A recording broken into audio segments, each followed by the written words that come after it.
آج ایک آدمی کہتا ہے کہ یہ کلمہ پڑھا اس لیے تھا تاکہ خلافت مل جائے، اس لیے کلمہ پڑھا تھا تاکہ خلافت مل جائے۔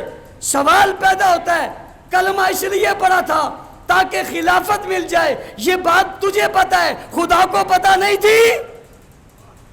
یہ بات تجھے پتہ ہے جس نے ہاتھ اٹھا کر مانگا تھا اسے پتہ نہیں تھی؟ کیا اس کی نظر نہیں تھی؟ ہم تو کہتے ہیں عمر کی عظمت اپنی جگہ، لیکن یہ نظر مصطفیٰ کا کمال تھا جس نے سارے مکہ میں اس ایک کو تلاش کر کے اللہ کے دربار میں پیش کیا تھا۔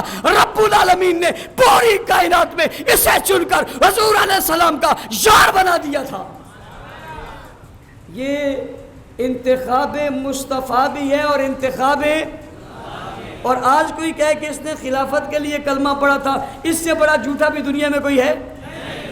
یہ فتنہ پیدا کر رہا ہے، یہ اسلام کے اندر دراڑیں ڈال رہا ہے، یہ اسلام کی عظمت کو پامال کر رہا ہے، یہ اسلام کی اس اہم ترین شخصیت کو مجروح کر رہا ہے، یہ اسلام کی بنیادوں پر حملہ کر رہا ہے۔ ارباب اقتدار کو اس پر غور کرنا چاہیے، یہ بات کرنے والا کون ہے، اس کا تعلق کس سے ہے، کس مکتبہ فکر سے ہے، کس سوچ کے ساتھ ہے، کون اس کو کہہ رہا ہے، کس کے کہنے پر اس نے کہا ہے، کس مذہب نے اس کو سبق پڑھایا ہے، کس مذہب نے اس کو تبلیغ کی ہے، کون تحقیق کے نام پہ اس دنیا پہ گیا ہے جس نے پیغمبر کے ان یاروں کو بھی نہیں چھوڑا جو آج بھی رسول کے ساتھ سو رہے ہیں، جو ان کی بھی تنقید کر رہے ہیں، ان پر بھی تنقید کر رہے ہیں، ان کی بھی تکفیر کر رہے ہیں۔ اس سے بدتر بھی دنیا میں کوئی اور ہے؟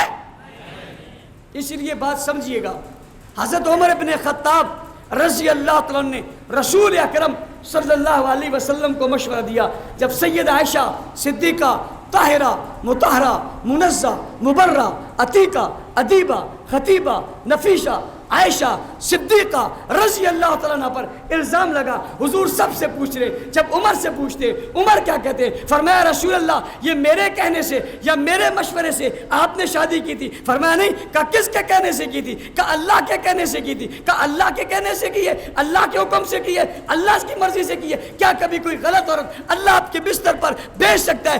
سبحانک ھذا بہتان عظیم۔ عمر میں تیری عظمت پہ قربان جاؤں، عمر میں تیری حکمت و عظمت و رفعت و بلندی پہ ہزار بار قربان جاؤں۔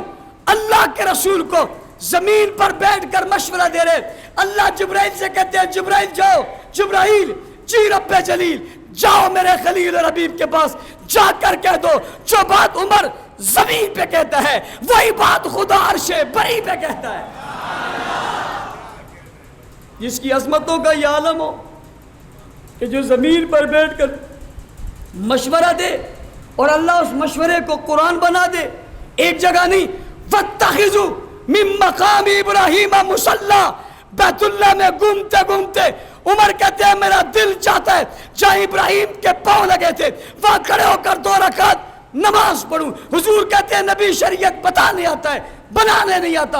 عمر اللہ کو حکم ہوگا تو پڑھوں گا۔ جبرائیل آ جاتے ہیں، آ کر کہتے ہیں وَاتَّخِذُوا مِن مَقَامِ إِبْرَاهِيمَ مُصَلَّى، جو بات عمر زمین پر کہتے ہیں وہی بات خدا عرش بری پہ کہتا ہے۔ حضور صرف حضور نہیں فرما رہے، حضور کی ایک وحی مطلوع ہے، ایک وحی غیر مطلوع ہے۔ وحی مطلوع کو قرآن کہتے ہیں، وحی غیر مطلوع کو حدیث کہتے ہیں۔ حدیث بھی ہمارے لیے حجت ہے، نبی علیہ السلام کا فرمان ہے، اس کا انکار بھی نہیں کیا جا سکتا۔ لیکن اللہ نے حضور سے نہیں کہا تم یہ کہو، اللہ نے خود کہہ کر دنیا کو بتا دیا کہ امت پسند مصطفیٰ بھی ہے اور پسند خدا بھی ہے۔